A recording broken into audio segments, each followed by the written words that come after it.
la importancia de que sea él y no cualquier otro observador de la Corte quien esté hablando de esto, porque, por ejemplo, como historiadores no siempre tenemos, o más bien siempre asumimos la posición de ver el pasado, ¿no? De tener una distancia frente a él. Y creo que si algo ha caracterizado al ministro Cosío es este doble carácter, tanto de ser uno de los grandes observadores de la historia, la trayectoria, los problemas de la Suprema Corte Mexicana, y ser también presento rápidamente al ministro Cosío, que no necesitaría presentación, pero bueno, nunca está de más. Ha publicado diversos artículos en libros colectivos, cuadernos académicos, revistas especializadas, revistas de divulgación y periódicos. Fue jefe del Departamento de Derecho del Instituto Tecnológico en la misma institución. Es investigador nacional nivel 3 del Sistema Nacional del Instituto de Derecho de Estados Unidos, de la Barra Mexicana, Colegio de Abogados, del Consejo Consultivo de Ciencias, del patronato del Instituto. El ministro Cosío fue mi primer jefe, mi primer trabajo hace 20 años.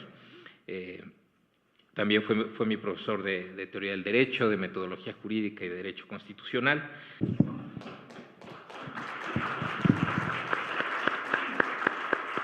Efectivamente, hoy es el último de conferencia o charla de este seminario, de este ciclo, y yo quisiera contar unas pocas cosas, aprovechando que estamos aquí en la mesa los tres coordinadores.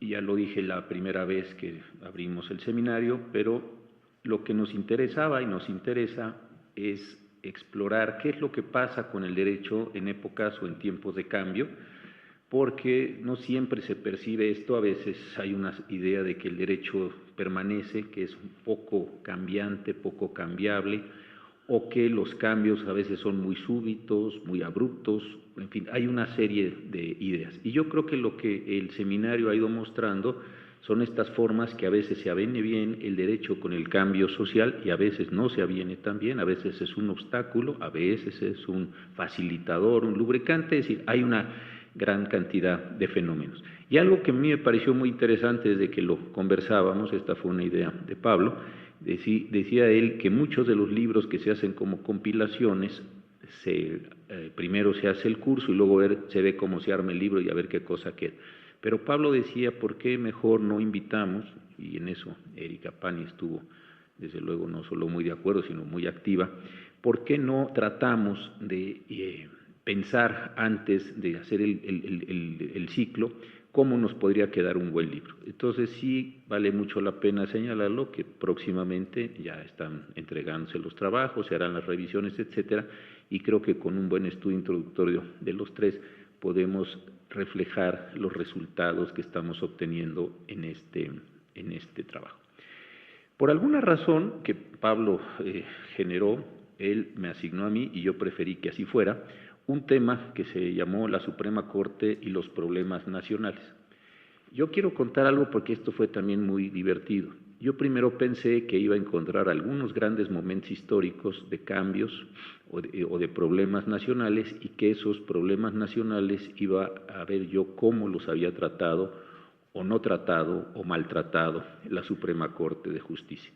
Y me pareció que eso era interesante. Algunos trabajos yo tenía sobre la Corte, sobre todo en el siglo XX, y me pareció que iba a ser ahí. Pero al estar trabajando el tema, me surgió una pregunta, y ese es el sentido de la charla. Y parece una cosa trivial, pero creo que no lo es. Una cosa es decir cuáles son, qué es la relación entre la Suprema Corte de Justicia y los problemas nacionales, y otra es cuáles son los problemas nacionales y qué hace o cuál es su relación con la Suprema Corte de Justicia. Entonces, el trabajo que yo entregué ayer a Pablo, ahora se lo daré también a la doctora Pani, es precisamente esto, decir, cuando analizamos a la Suprema Corte de Justicia y nos preguntamos por la Suprema Corte y los problemas nacionales, obtenemos un resultado.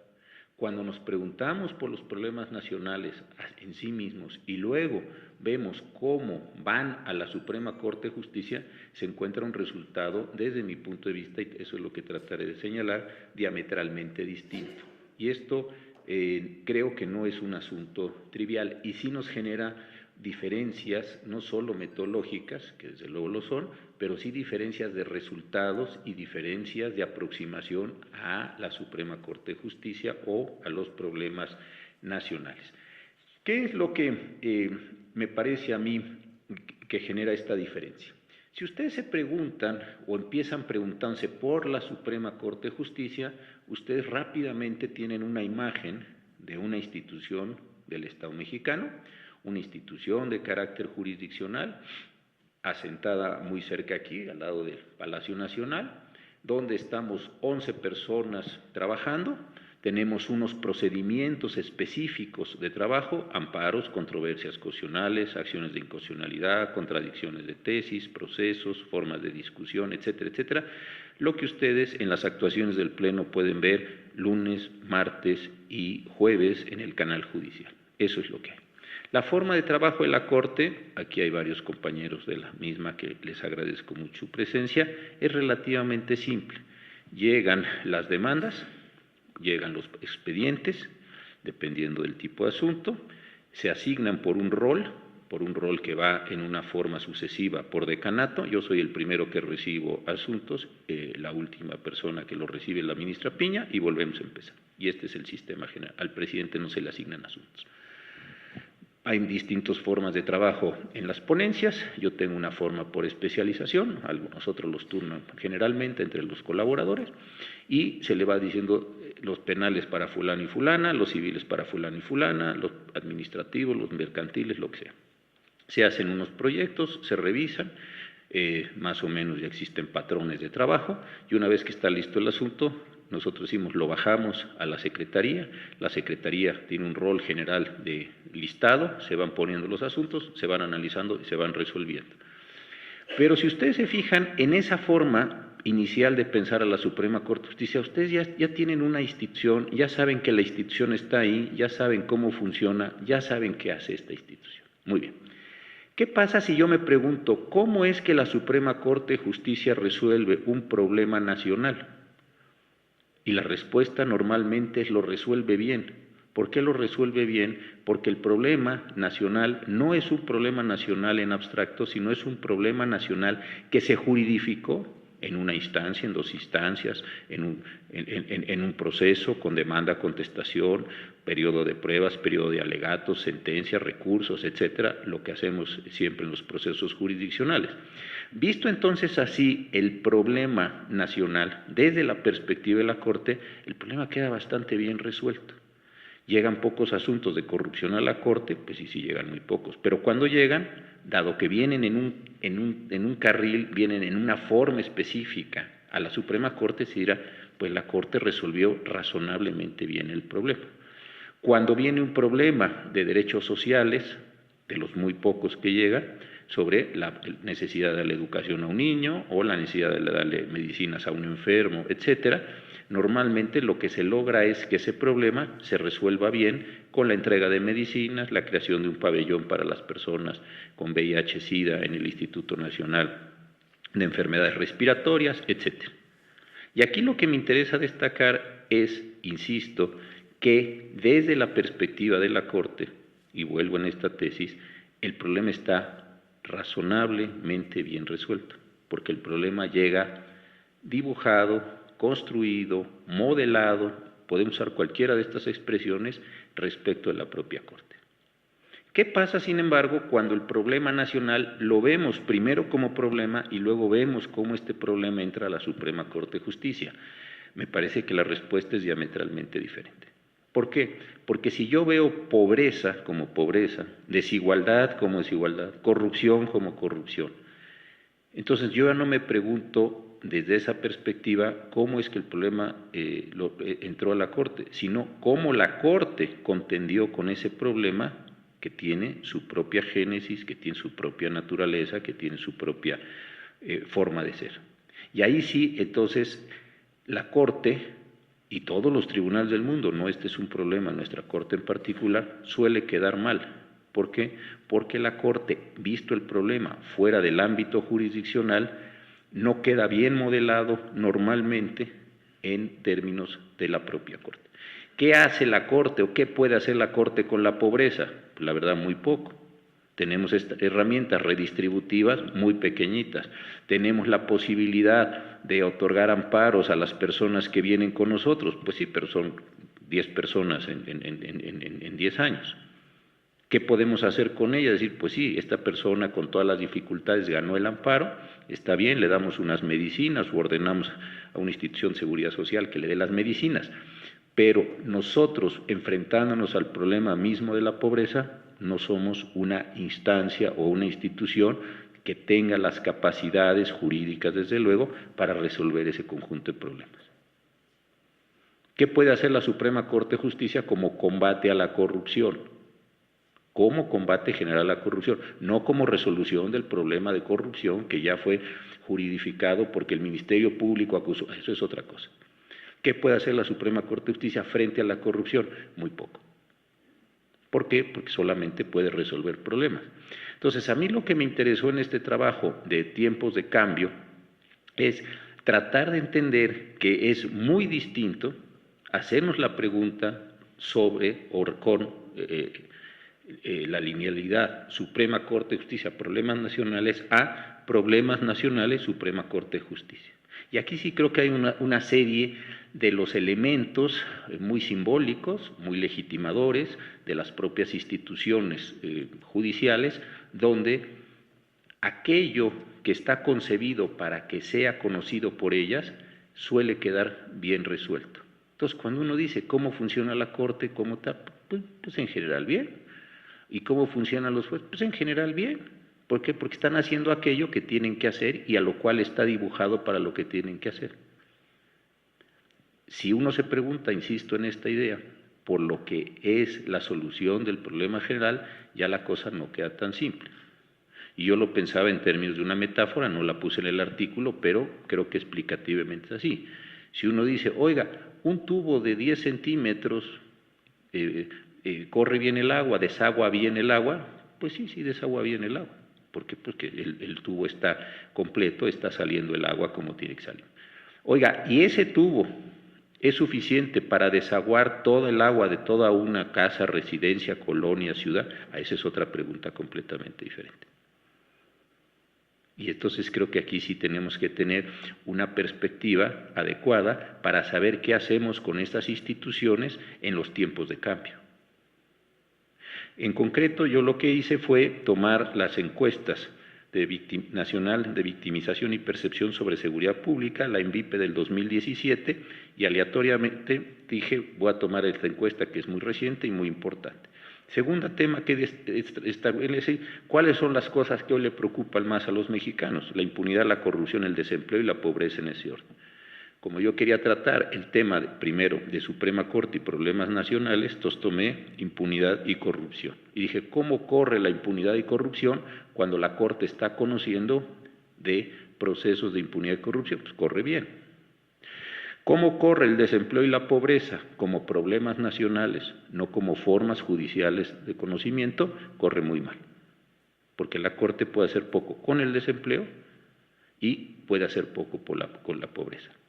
Y esto, más allá de que pueda resultar o no, sí me parece que tiene una enorme importancia para los momentos de cambio social, esta perspectiva, y esto es lo que yo quería demostrar básicamente en este trabajo.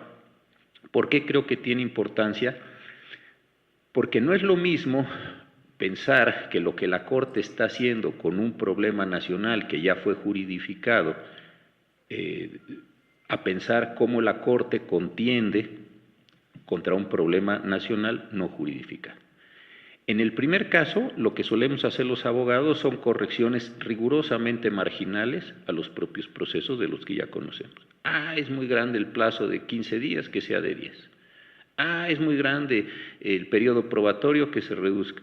El sistema probatorio es demasiado pesado, pues aligerémoslos. Y los juicios son muy largos y pues hagámoslos orales. Lo que hacemos es seguir trabajando sobre el mismo eje con correcciones, insisto, que para ser gráfico les quiero llamar marginales.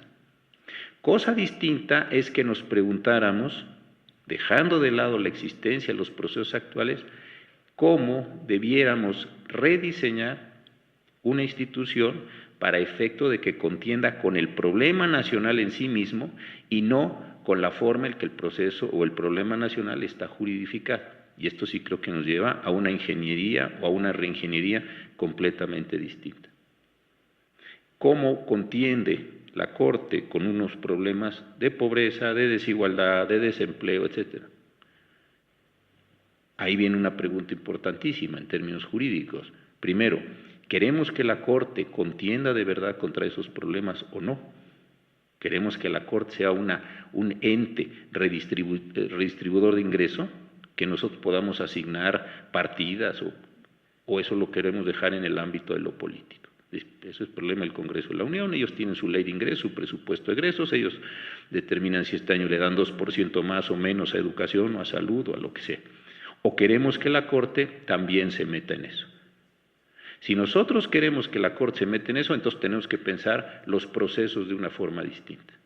Si no, pues estamos bien, entonces desde el punto de vista del ajuste.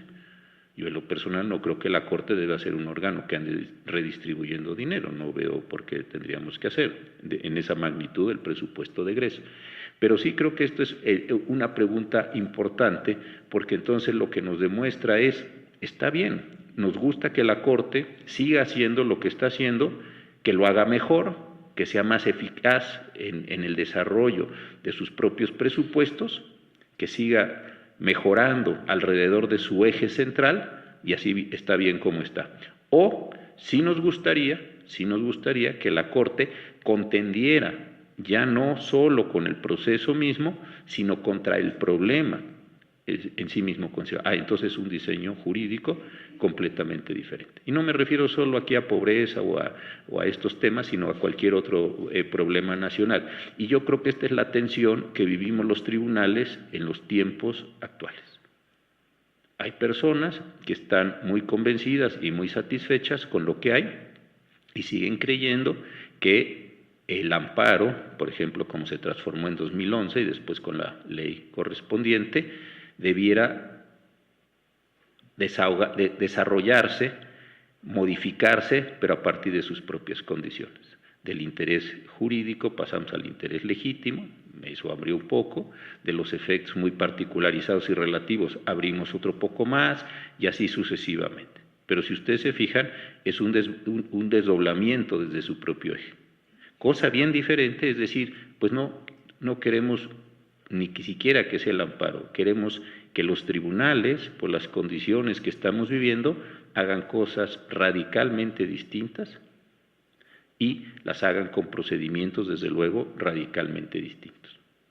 Y esta idea es la que yo quería presentar con ustedes. Es una idea, no es una idea grande, no es una idea, digamos así, compleja, sino es simplemente un punto de vista a partir de esto que digo que fue Pablo Mijangos el que me planteó la pregunta.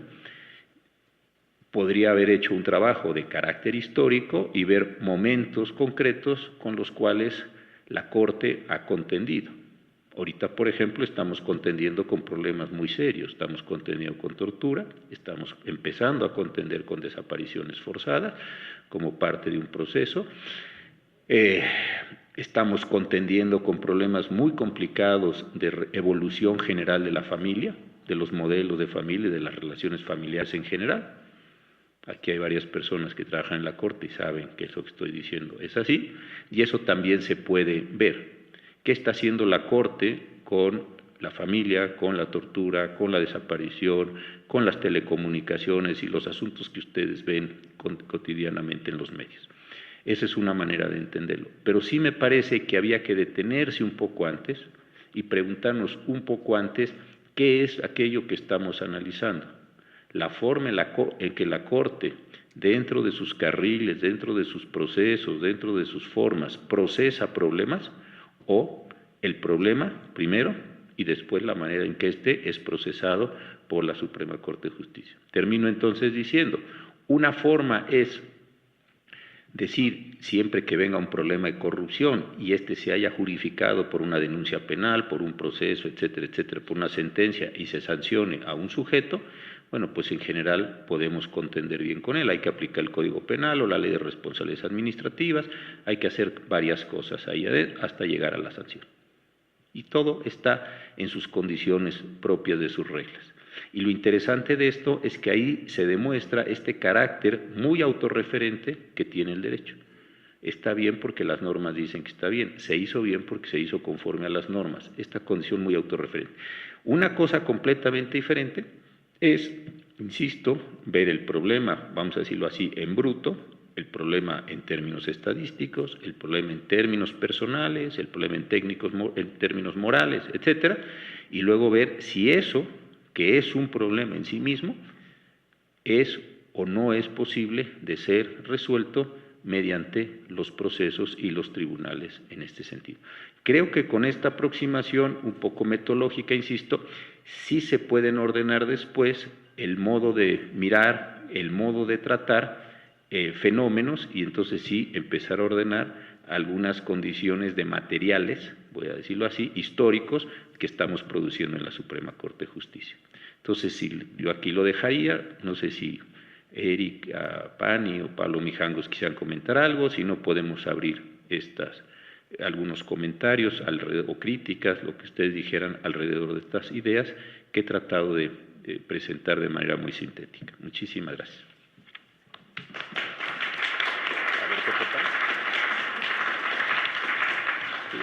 La conferencia del ministro Cosío, y una de las cosas en las que yo pensaba cuando él hablaba sobre, lo cual ya desde ahí sería muy complicado, pienso un poco en una de las cosas que preocupaba a los diputados, y creo que en este caso el que comentó, lo que usted imagina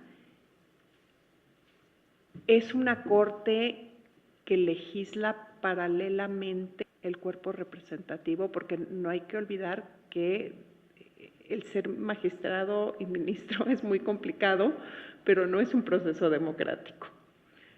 Si uno pensara, yo no estoy tomando una posición en ese sentido, simplemente es metodológica lo que estoy tratando de explicar, pero lo precisa muy bien la doctora Pani. Efectivamente, lo que uno tendría que decir es, a ver, hay un problema general en el país. Este problema, por ejemplo, de los muchos que hay, es desigualdad. Queremos que esos ámbitos de desigualdad o esas condiciones de desigualdad sean conocidas, sean enfrentadas y sean resueltas a través de mecanismos de carácter judicial. ¿Se puede? Claro que se puede. Que tiene un montón enorme de consecuencias y de formas de trastocar, de reacomodar los elementos políticos, sí. Eso sin duda. ¿Por qué? Porque entonces nosotros, por ejemplo, podríamos entrar, y tuvimos esa discusión, recordaron ustedes aquella controversia constitucional que promovió entre la Cámara, el presidente Fox y la Cámara de Diputados, justamente por las modificaciones a presupuesto de egresos. Muchos de nosotros en ese momento dijimos, nos quedamos hasta aquí, hasta el reconocimiento de que el presidente de la República podía vetar y que la Cámara podía superar el veto del presidente de la República por una votación calificada. Se presentó la posibilidad, y ninguno de nosotros en ese momento quiso tomarla, de decir, ahora bien, podemos nosotros, además de reconocer el veto y la mayoría en el proceso legislativo, preguntarnos si vetó bien o vetó mal el presidente, si superó bien o si superó mal al veto la propia Cámara. ¿Y eso qué hubiera significado? Que nosotros nos hubiéramos metido a redireccionar partidas presupuestales, o al menos porcentajes de partidas. Si el presupuesto se conformaba de acuerdo con ley de ingresos por 100, o sea, 100 lo que quieran ustedes, puede la Corte decir, a mí me parece muy poco lo que le dieron a educación, 3% es poquísimo, 7%. ¿Puede la Corte hacerlo? Pues en un diseño donde se reconstituyan las condiciones de las normas, sí, pero trastoca completamente la idea moderna que tenemos más o menos de división de poderes, justamente por lo que dice la doctora Pani. Yo como ministro, al reasignar en esta condición totalmente hipotética presupuestos de egresos, ¿por qué yo le daría más a educación o a salud o a agua o a vivienda o a trabajo o a empleo? No lo sé. Eso tiene una mecánica distinta que viene precisamente de un eje democrático, se sale, se compite por el voto, en fin, con todos los mecanismos y todos los problemas que conocemos, pero en fin, ahí hay un mandato para recaudar y después gastar. Y ahí sí tendríamos este problema de la Suprema Corte de Justicia. Entonces, otra vez, ¿puede la Corte resolver el problema del desempleo como tal? Muy probablemente no. ¿Por qué? Porque no tiene los mecanismos, o los mecanismos que tiene no tiene los alcances para redireccionar completamente, por ejemplo, porcentajes de presupuesto, para seguir con mi ejemplo. Entonces, esta es, yo creo que la forma interesante que se ve. Y a mí sí lo que me interesaba, y ahora creo que con este comentario es mucho más claro, sí poner las condiciones en una especie de tensión, o porque se dice, miren, este tipo de problemas no pueden pasar, o no tienen que pasar, o ni siquiera se imagina que deban pasar por la Suprema Corte, y viceversa.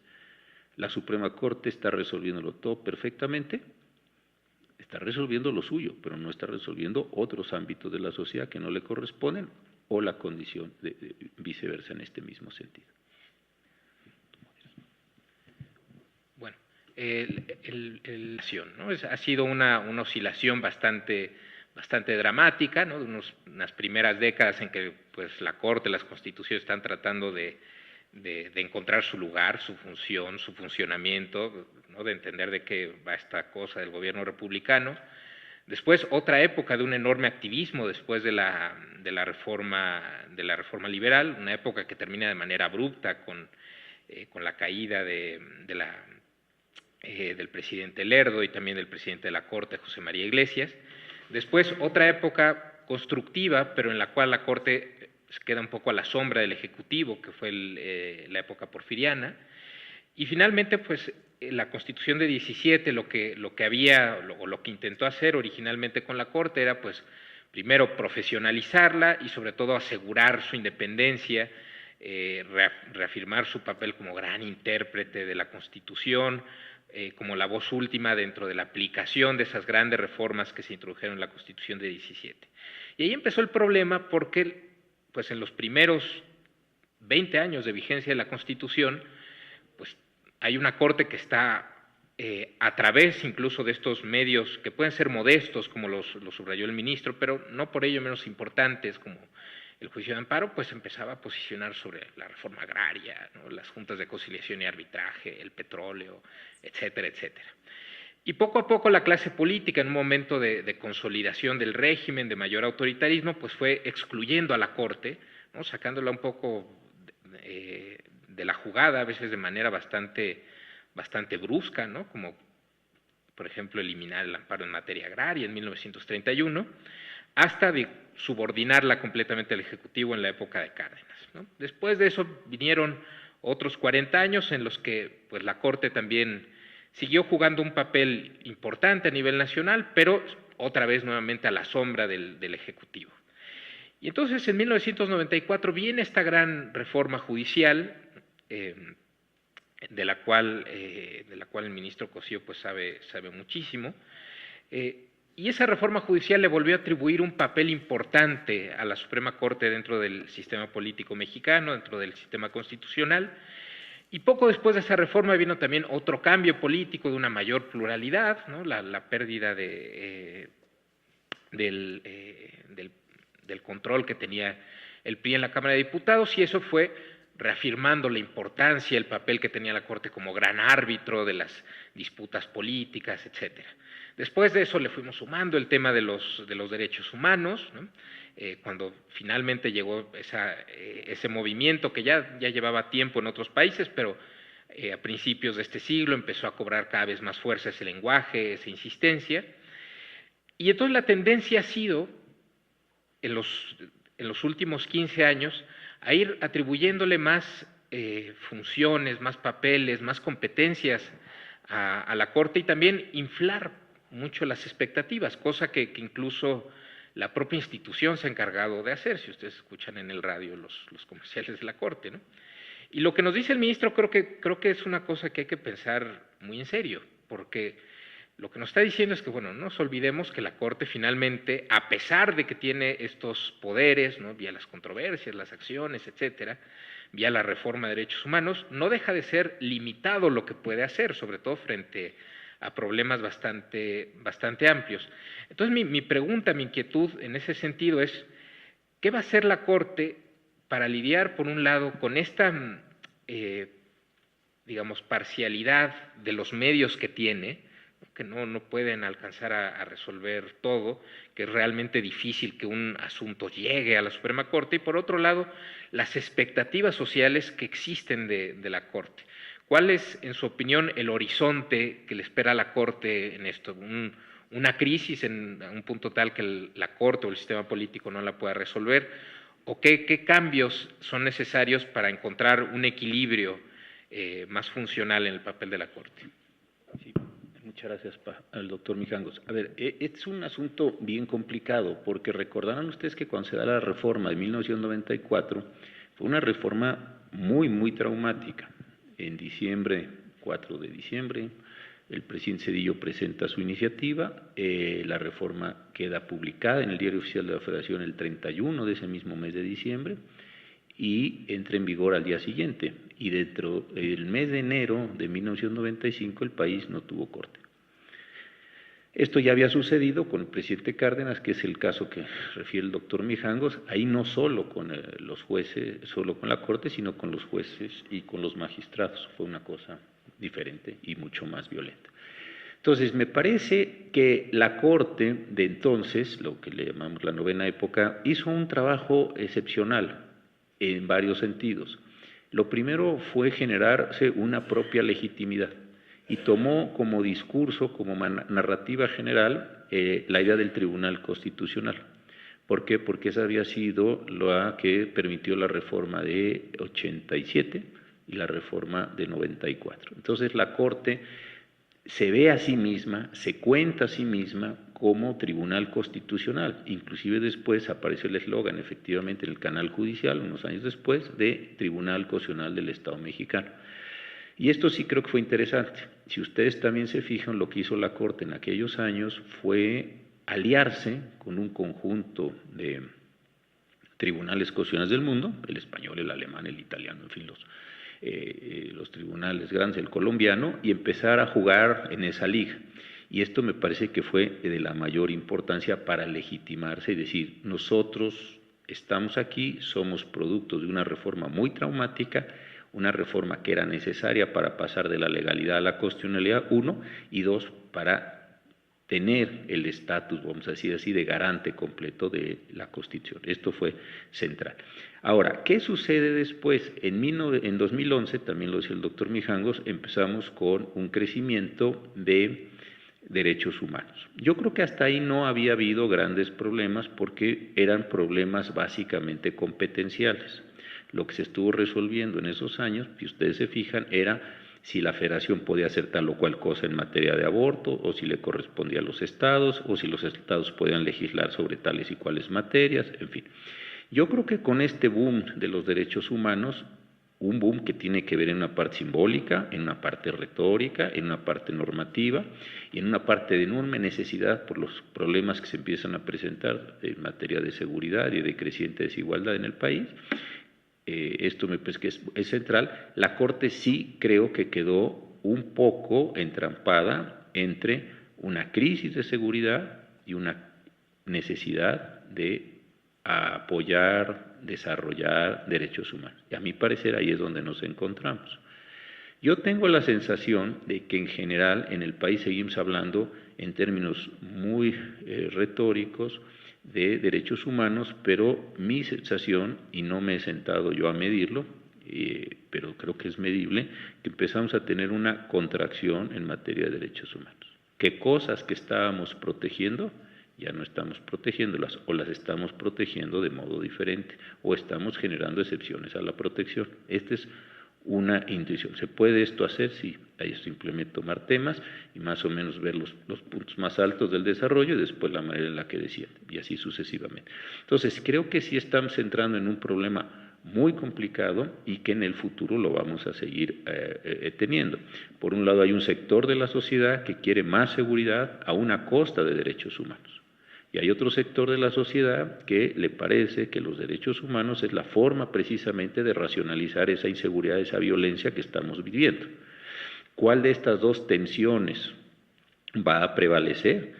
Yo creo que el año que entra, en la elección presidencial y en la elección del Congreso de la Unión, en fin, la gran elección que tenemos el año que entra, yo creo que esto va a ser uno de los elementos definitorios.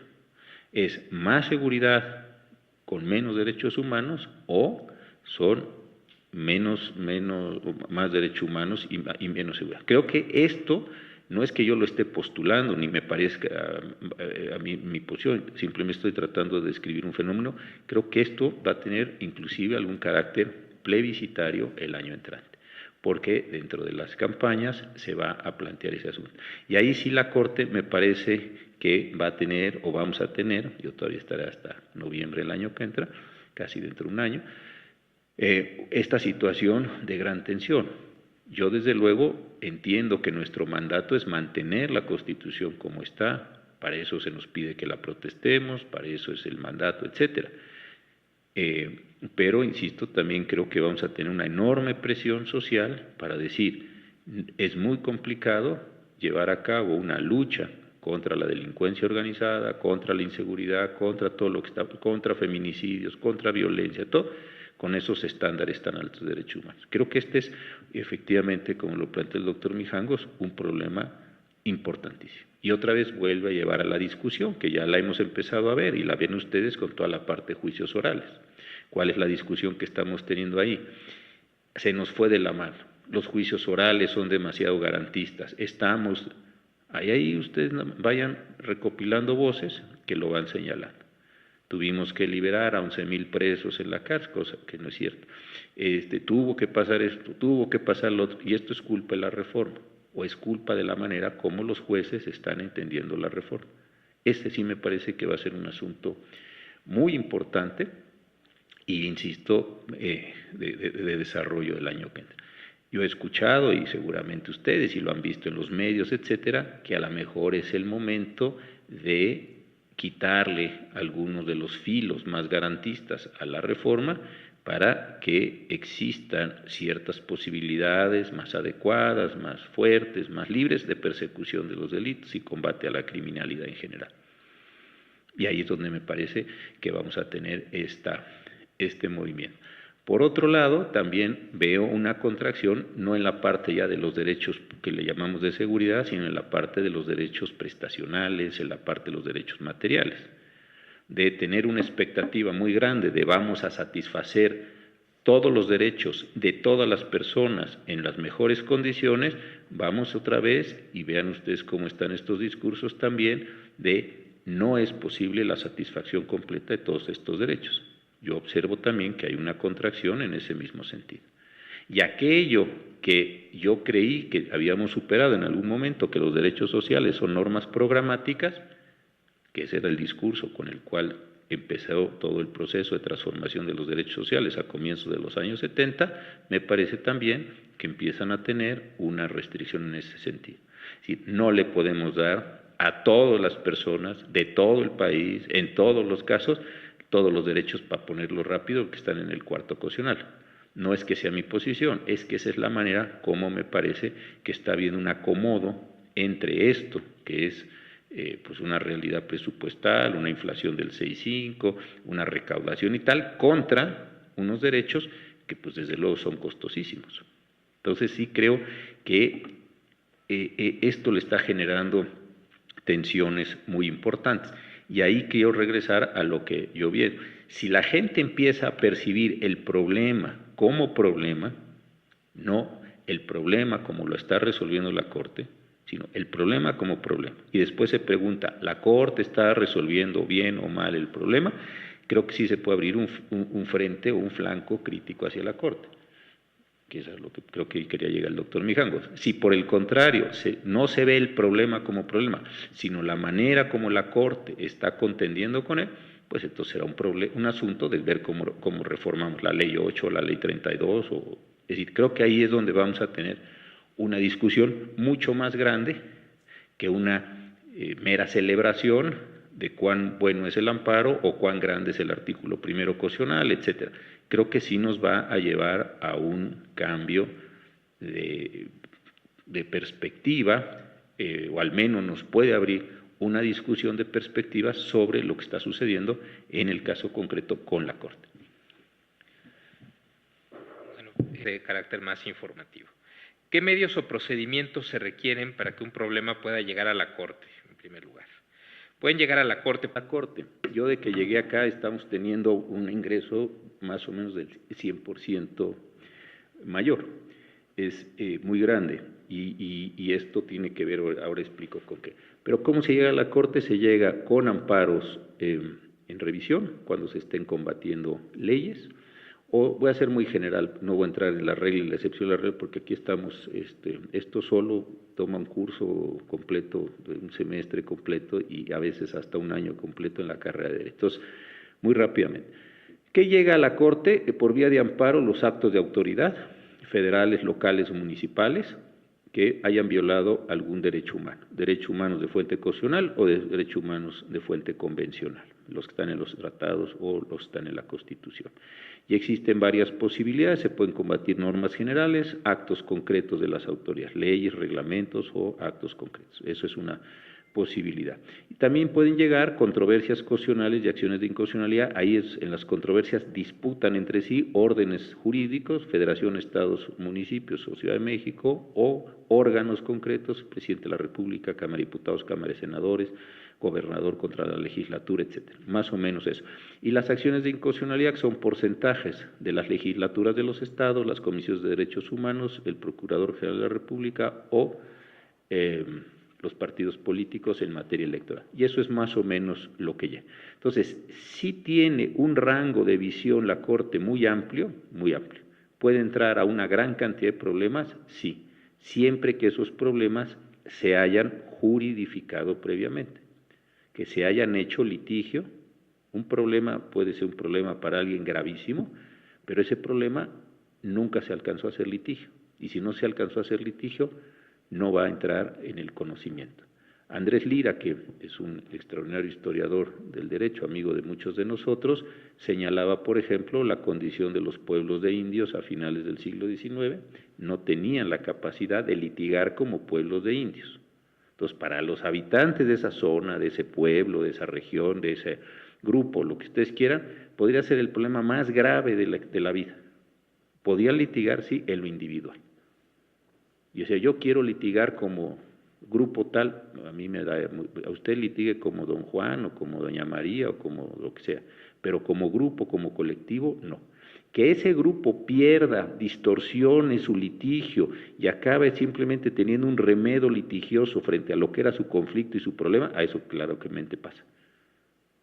Entonces, el problema se tiene que convertir en litigio. A veces entra muy bien, a veces entra muy deformado.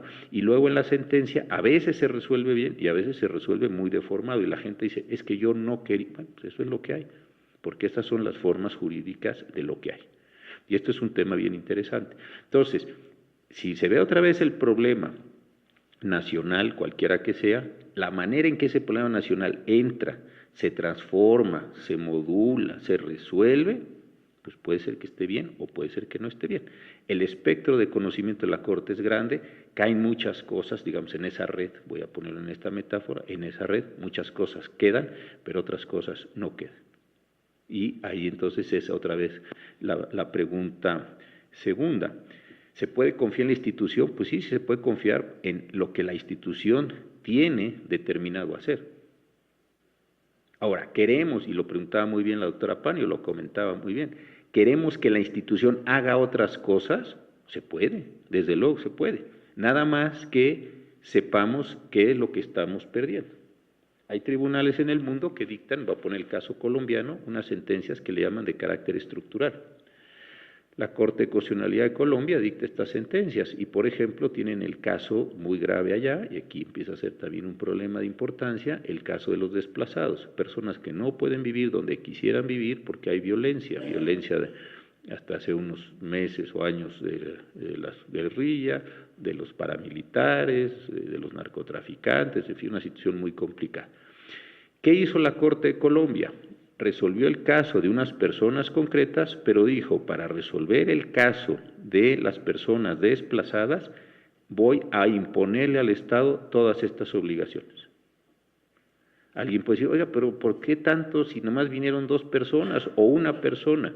Porque este es un problema estructural del Estado colombiano. Consecuentemente, lo que voy a hacer es definir condiciones escolares, condiciones hospitalarias, todo lo que ustedes quieran. ¿Eso nos parece como sociedad que debe hacer una corte o no? Yo no voy a tomar aquí posición, simplemente es, a algunos nos parecerá bien o respecto a ciertos problemas y en algunas cosas diremos, eso no le corresponde. Y empieza una discusión interesantísima, muy importante, de qué es lo que queremos que nuestras instituciones hagan. Pero eso al menos, desde mi punto de vista, ya abrió un problema central. Y el problema central es, ¿queremos una corte así o queremos una corte así? O queremos una corte así, o queremos una corte así. Y no simplemente si tenemos una corte así, por definición, por naturaleza es así, y lo único que podemos hacer es, bueno, abrirla así o así, o hacerla así o hacerla. Eso creo que es lo interesante de este tipo de eventos o de diálogos que nos permiten visualizar de una forma completamente distinta aquello que tenemos enfrente, en razón de lo que queramos que las instituciones hagan. Entonces entramos ya a preguntas de carácter funcional y no simplemente a preguntas de, pues reduce estos 5 días y creo que esto es lo que puede ser interesante. Bueno, dos pares de preguntas y yo creo que después de estos 2 pares ya la cerramos. Entonces, bueno, el primer par. Es una pregunta de carácter general. Mire, yo creo que el movimiento hacia la nueva Corte empezó en el sexenio del presidente Lamadrid y empezó de una manera, a mi parecer, muy sutil, porque lo que había acontecido a lo largo del siglo XX, no me voy al XIX, en XX, en las reformas judiciales 28, 34, 40, 51, habían sido, y 68, básicamente reformas para contender con el rezago. Había tantos expedientes en la Suprema Corte de Justicia que era imposible resolverlos. Se calculó que en los años 50, antes de la creación de los colegiados y de la sala auxiliar, había 30,000 asuntos de rezago. Rezago es aquel conjunto de asuntos que no pueden salir en un año ordinario de trabajo. O sea, trabajando esos asuntos no van a salir. Entonces, son 30, más los que se acumule el siguiente año, más los que se acumule. Entonces, esto sí es exponencial completamente. Entonces, el conjunto de reformas que se hicieron desde mi punto de vista combatían rezago. Es hasta la reforma de 86-87, una reforma que diseña el doctor Fixamudio, que es importantísima y se le ha dado de verdad muy poca relevancia, es cuando en el artículo 116 entran los tribunales de los estados, etcétera, se organiza, se crea el 17, o se reorganiza el 17 con las garantías jurisdiccionales, en fin, y ahí es donde se empieza a hablar de tribunal constitucional. Muchas personas pensaron que la reforma de entonces era una reforma otra vez de pura antirrezago, pero si ustedes la ven, hay un discurso político en la iniciativa y hay un discurso político en la explicación que de la iniciativa se hace, esto construido muy bien por el maestro Fix, en donde se empieza a decir, la Corte tiene que apoderarse, lo voy a decir así, de la Constitución. Entonces, en 87, 88 hay un cambio, en 94 hay un cambio, luego las reformas que se van haciendo, acciones de inconstitucionalidad, inclusive el Tribunal Electoral, etcétera, a mi parecer retoman esto. Entonces, no creo que haya habido ahí una condición precipitada. Puede ser que haya sido fuerte, puede ser que haya sido explosivo ese momento en que se presenta la iniciativa, comienzo de diciembre del 94, al momento en que se publica, en el momento en que la Corte desaparece y en el momento en que se reconstituye, que es el 1 de febrero. Ahí sí puede haber esa forma, pues digamos, explosiva, pero la idea me parece que estuvo bien pensada y bien articulada. Si vemos, por ejemplo, un discurso que da el presidente Zedillo en agosto, de 94, es un discurso, antes de la elección, perdón, en Guadalajara lo da, poco antes de la elección, ahí está pergeñada prácticamente toda la idea de la reforma del 94. Entonces, creo que es una reforma que se fue sedimentando en este mismo sentido. Ahora, ¿qué ha pasado con la condición académica actualmente de la Corte? Yo creo que la Corte ha vivido un cambio importantísimo y que casi nadie conoce, que es un cambio en el personal del servicio civil, vamos a decirlo así, que tenemos los ministros. Lo que tradicionalmente había en la Corte eran personas que entraban de meritorios a un juzgado, después se hacían actuarios, se hacían secretarios y seguían toda una cadena muy vertical, muy predestinada en este sentido. Y hace algunos años empezaron a entrar chicos, chicas que venían de otras procedencias, no venían de la vida judicial, venían de la universidad, muchos de ellos con posgrados, muchos de ellos con posgrados fuera del país, y eso me parece que ha renovado increíblemente el discurso en este sentido. Si tomamos sentencias y la forma en que se construían sentencias, digamos, antes de la reforma, en noviembre del 94, después tomamos sentencias de cómo se hacía esto en el, digamos, 2010, y cómo se hacen hoy ha cambiado radicalmente. ¿Por qué? Porque hay un nuevo tipo de conocimiento que se está poniendo en las sentencias. Entonces sí ha habido una renovación por vía de los secretarios de estudio y cuenta y de los funcionarios, de los secretarios auxiliares, etcétera. Usamos una expresión también de los chiquifuncionarios, que son jóvenes que están allí un poco terminando la carrera o tienen tiempo recién egresado, donde se ha dado. Segundo, nos hemos, yo creo que, tomado en serio, y esto no es tampoco muy antiguo, el caso del derecho internacional. Anteriormente, yo trabajé hace ahí algunos años, había un asunto importante de derecho internacional, que era un caso del Exim Bank sobre poderes otorgados en el extranjero, que eso fue en el año 93, 94, no había muchos más de esos asuntos. Hoy en día, la manera en que el derecho internacional se mueve, me parece que es importante. Y un tercer factor que también creo que es central es la incorporación de información científica, en algunos casos, no en todos, tampoco en muchos, pero sí en algunos casos relevantes, para ayudar a fijar el problema que tenemos que resolver. Por ejemplo, la píldora del día siguiente es o no es abortiva, pues algunos piensan que sí, porque lo que impide es la unión, la fecundación, otros piensan que no, porque lo impide, otros piensan que sí lo es, porque lo que hace es separar al óvulo fecundado del endometrio. Para quienes están en una posición, con el mayor respeto a lo que cada quien piense en esto, pues es un tema delicado. Para algunas personas, si la píldora lo que hace es desprender este óvulo fecundado del endometrio, eso sí tiene el carácter abortivo. Si es impedir que el óvulo fecundado se fije o que el óvulo no llegue a fecundarse, eso es una posición distinta. Para poder contestar y para poder encuadrar bien el fenómeno, hay que acudir a una ciencia. Yo no soy experto en esto, no tengo por qué ser un experto en esto, pero sí sé que la Academia de Ciencias, la Academia de Medicina, la Universidad Nacional, en fin, muchas escuelas muy buenas de medicina, pueden definirme esto. Entonces, eso también me parece que ha cambiado el perfil de la Corte desde mi punto de vista para bien. ¿Por qué? Porque estamos tratando de hacer algunas cosas mejores dentro de esos carriles que tenemos enfrente. Bueno, pues ya el último par de preguntas, que las dos están relacionadas con la división de poderes.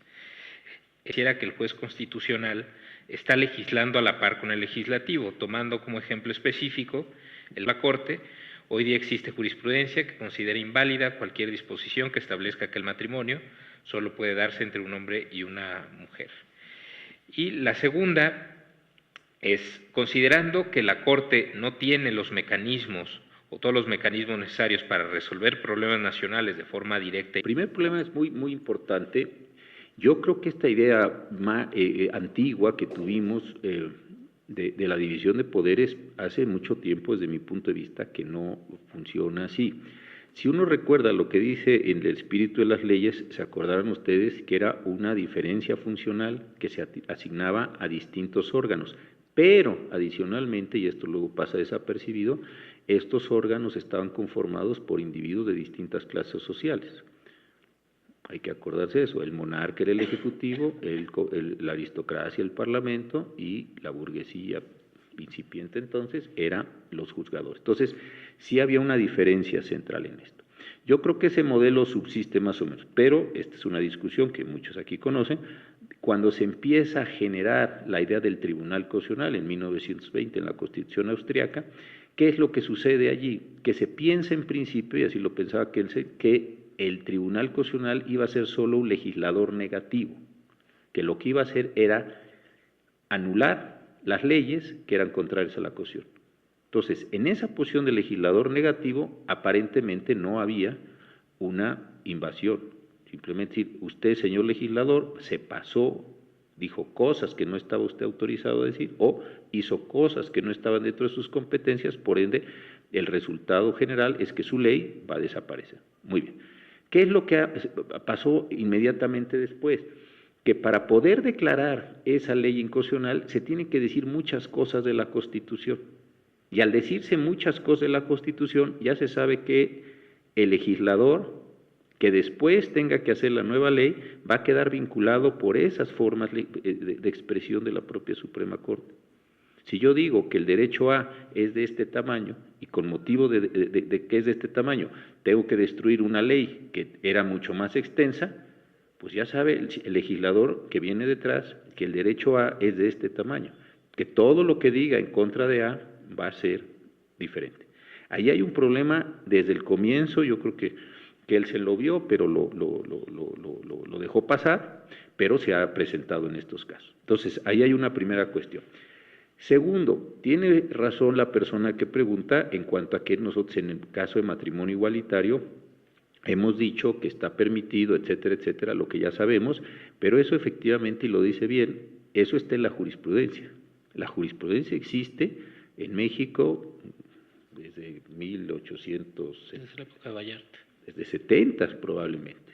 Empezamos con Vallarta desde 1870. Y ahí sí hay, yo creo que la jurisprudencia, coincido con usted, sí tiene un carácter de legislación.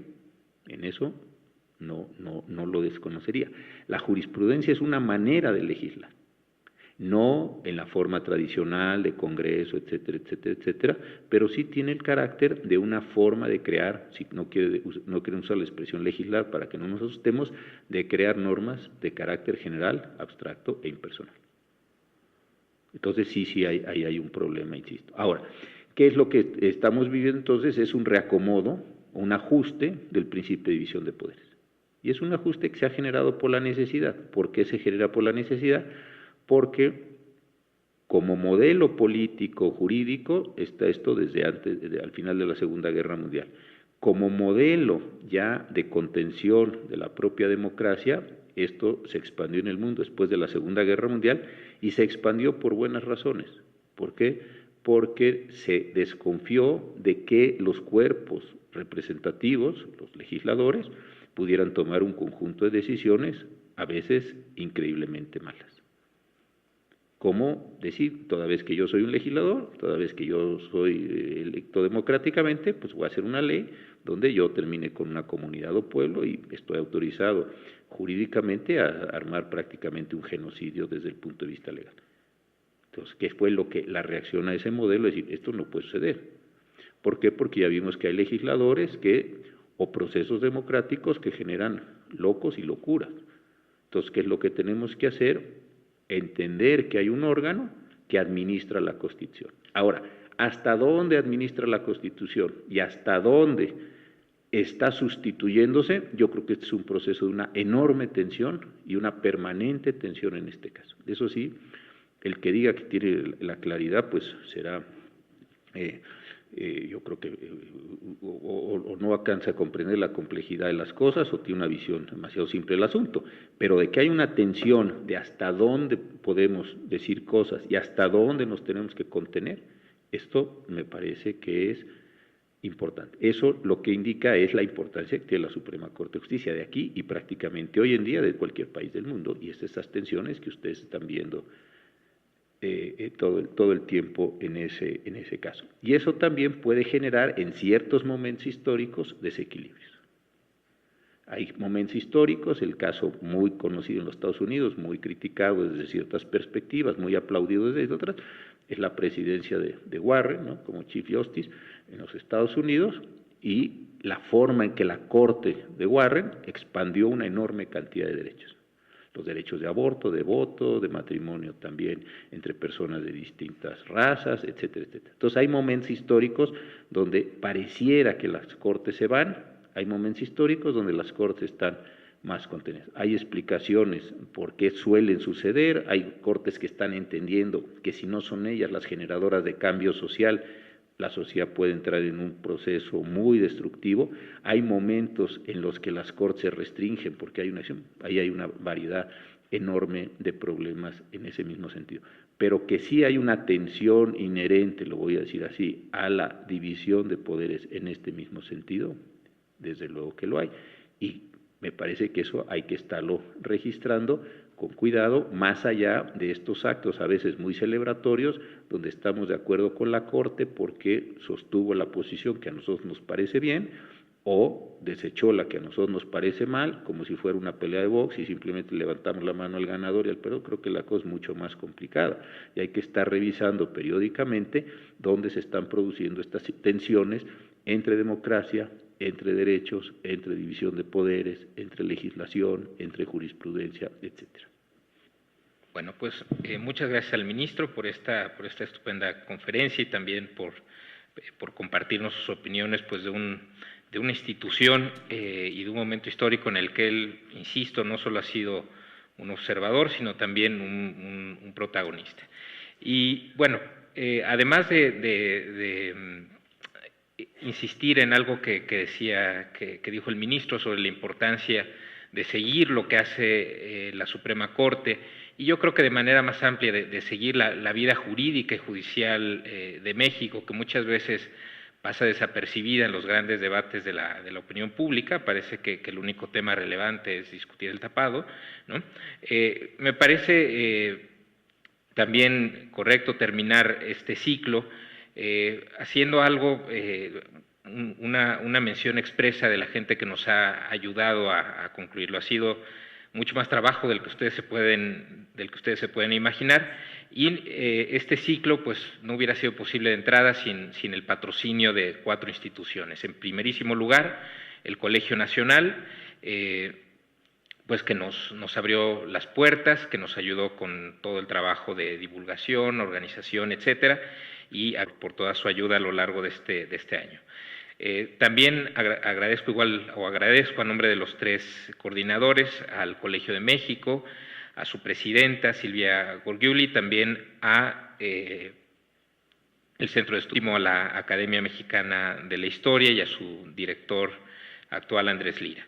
Y además de subrayar el apoyo de estas 4 instituciones, etcétera. Pues bueno, muchísimas gracias a todos también por acompañarnos, y pronto, esperemos que no tardemos demasiado, armaremos un libro a partir de este ciclo de conferencias tan interesante. Muchas gracias.